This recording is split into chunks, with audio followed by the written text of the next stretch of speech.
Muito boa noite de novo, amados irmãos, irmãs, amigos, amigas, alunos, alunas, ex-alunos, ex-alunas, os meus amados familiares, a todos vocês que estão aí acompanhando conosco. Vamos aí dar continuidade à nossa caminhada, falando da palavra de Deus, né? Encorajando vocês aí de novo, quem não é inscrito a se inscrever e quem já é inscrito a nos ajudar a divulgar essa palavra. Deus fica contente com isso. 40 lições essenciais para a vida cristã, lição 12. Os principais desvios da igreja. Eita, agora ficou bom, hein?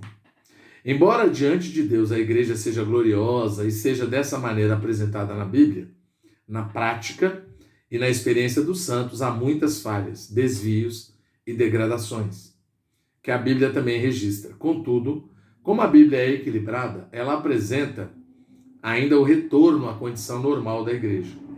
As falhas e dificuldades são vistas apenas na igreja em seu aspecto prático.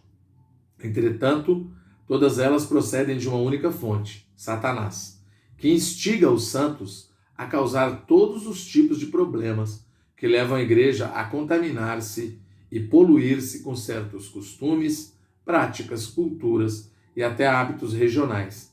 São problemas como hipocrisia, diferenças raciais, práticas legalistas, etc. A intenção de Deus ao registrar essas falhas na Bíblia é advertir-nos acerca da possibilidade de sua recorrência hoje. Precisamos aprender com as falhas do passado e fazer o possível para evitá-las. Se na época dos apóstolos a igreja já sofria isso, muito mais hoje, se formos descuidados. Por isso precisamos depender do Senhor para nos guardar de cair nessas falhas novamente. Além das falhas, existe a degradação que não é tão superficial como as falhas, mas é bem mais profunda. Não são problemas causados por indivíduos, mas pela mistura da igreja com os elementos de tradições, filosofias, rituais e ensinamentos diferentes. Essa mistura pode ser causada por filosofias como o gnosticismo, ensinamentos diferentes, lucro material, afastar-se dos apóstolos, heresias, facções, negar a pessoa de Cristo, abandonar a fé e etc. Todas essas coisas ocorreram nos séculos iniciais da era cristã. Como não conseguia destruir a igreja por meio da perseguição do Império Romano, Satanás mudou de tática. Fez com que o mundo entrasse na igreja. Por meio do imperador Constantino o Grande, que supostamente converteu-se ao cristianismo, muitos incrédulos foram introduzidos na igreja. O cristianismo tornou-se a religião oficial de Roma, e os cidadãos romanos foram encorajados a tornar-se cristãos com benefício de bens materiais. Dessa maneira, o joio foi semeado no meio do trigo. Essa situação de degradação extrema durou cerca de 1000 anos, de 500 depois de Cristo a 1500 depois de Cristo. A história chama esse período de Era das Trevas. A partir de 1500, com a reforma, a igreja passou a recobrar, paulatinamente, sua condição normal, começando com a salvação pela fé, com Martinho Lutero. O Senhor levantou muitos servos que promoveram a volta de vários itens até chegar à base da unidade da igreja dos filhos de Deus. Tudo isso é prefigurado pelo retorno dos filhos de Israel do cativeiro em Babilônia. A história da nação de Israel é uma prefiguração completa da igreja. A nação começou com o êxodo do Egito, depois de séculos de escravidão, por meio da Páscoa e da travessia do Mar Vermelho. Junto ao Monte Sinai foi edificado o tabernáculo como habitação de Deus na terra.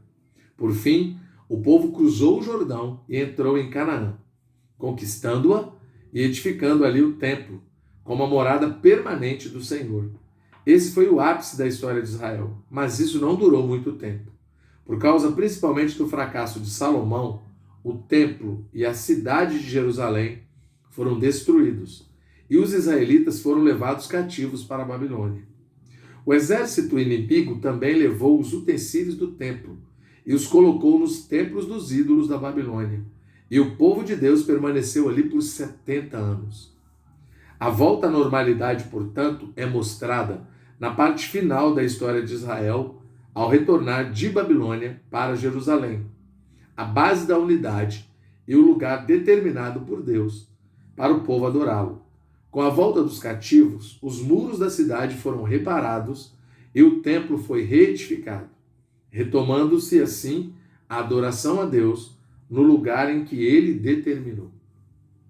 Nos registros de Atos dos Apóstolos, vemos as principais falhas que ocorreram na vida da igreja, em virtude da contaminação proveniente dos costumes, dos hábitos, dos regionalismos, das filosofias, das culturas e religiões que havia nas cidades onde a igreja era estabelecida. Hipocrisia relacionada com a ambição. Atos 5, de 1 a 11. Diferenças raciais, tal como a murmuração dos helenistas contra os hebreus. Atos 6, 1. Práticas legalistas introduzidas pelos crentes judeus. Atos 15, 1 e 2.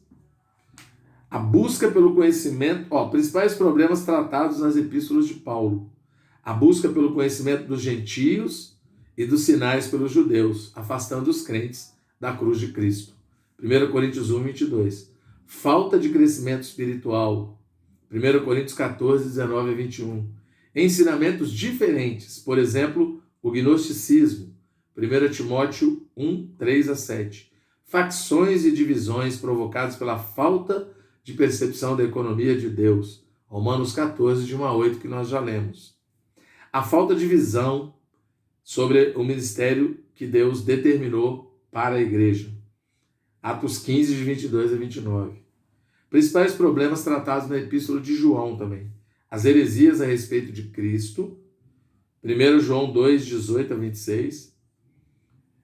3 elementos que danificam a igreja. A hierarquia, a autoridade humana, organizada sobre a ordem de subordinação natural. Mateus 20, 25 a 28. A religião, com base só na revelação humana, como o judaísmo. Gálatas 1, 13. A filosofia ou a sabedoria humana. Colossenses 2, 6 a 8. É isso. Vamos ler aí os versículos falando disso, porque aí fica mais fácil. Vamos ler Atos 5, de 1 a 11. Atos 5, de 1 a 11.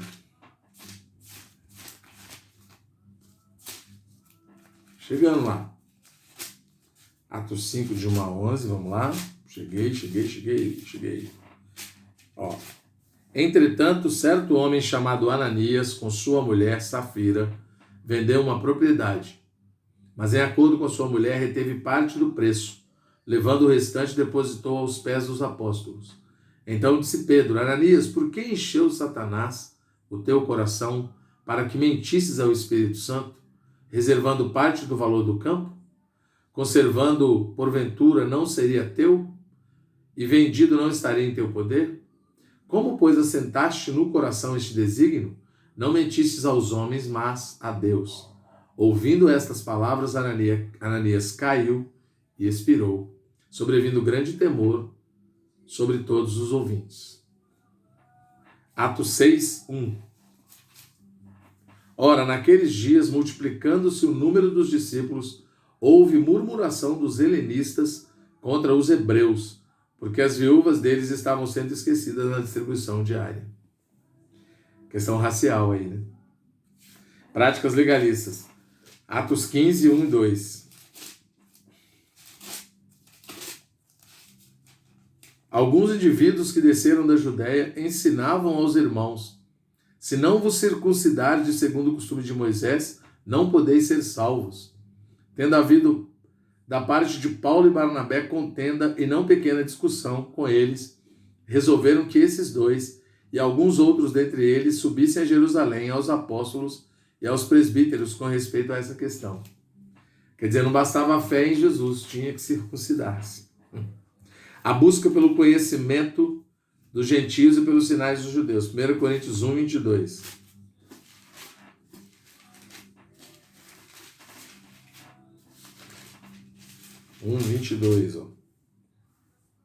Porque tanto os judeus pedem sinais, como os gregos buscam sabedoria.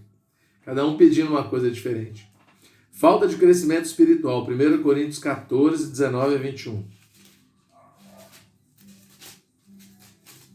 19 a 21. Contudo, prefiro falar na igreja 5 palavras, com o meu entendimento para instruir outros, a falar 10.000 palavras em outras línguas. Irmãos, não sejais meninos no juízo, na malícia, sim, sede crianças quanto ao juízo. Sede homens amadurecidos. Na lei está escrito: falarei a este povo por homens de outras línguas e por lábios de outros povos, e nem assim me ouvirão, diz o Senhor. Ensinamentos diferentes. 1 Timóteo 1, de 3 a 7. 1, de 3 a 7.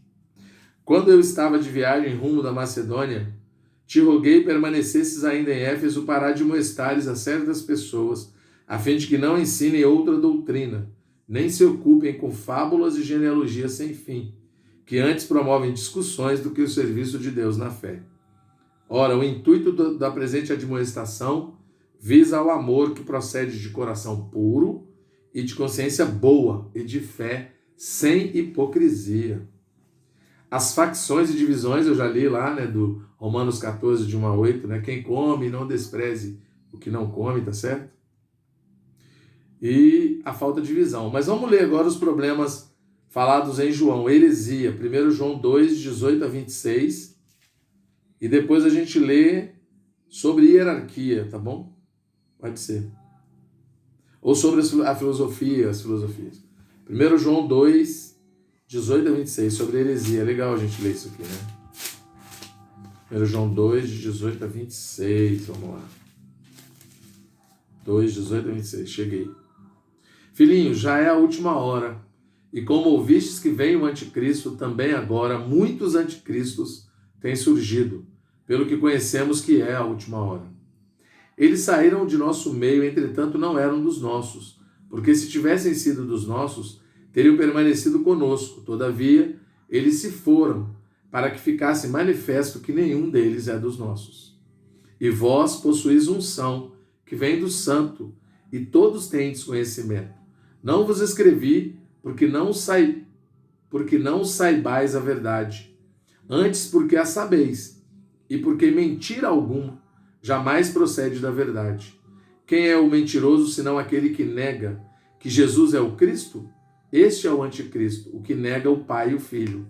Todo aquele que nega o Filho, esse não tem o Pai. Aquele que confessa o Filho, tem igualmente o Pai. Permaneça em vós o que ouvistes desde o princípio. Se em vós permanecer o que desde o princípio ouvistes, também permanecereis vós no Filho e no Pai. E esta é a promessa que Ele mesmo nos fez, a vida eterna. Isto que vos acabo de escrever é acerca dos que vos procuram enganar. Sobre a questão das heresias. Agora, vou ler sobre a filosofia que também impede o dispensar de Deus. É porque eu gosto de filosofia, vocês sabem, né? Para Deus não serve, não. Não presta, não. Não, a filosofia não é só o que eu estudo. Qualquer filosofia, gnosticismo, qualquer coisa que você tente colocar na igreja não serve para Deus. 2, de 6 a 8. Ora, como recebestes Cristo Jesus, o Senhor, assim andai nele radicados e edificados, e confirmados na fé, tal como fostes instruídos, crescendo em ações de graças. Cuidado, que ninguém vos venha a enredar com sua filosofia e vãs sutilezas, conforme a tradição dos homens, conforme os rudimentos do mundo, e não segundo Cristo. Então, tudo que a gente tenta colocar na igreja de Deus que não é Cristo, que não é a palavra genuína, não agrada a Deus, tá certo? Deus abençoe a todos.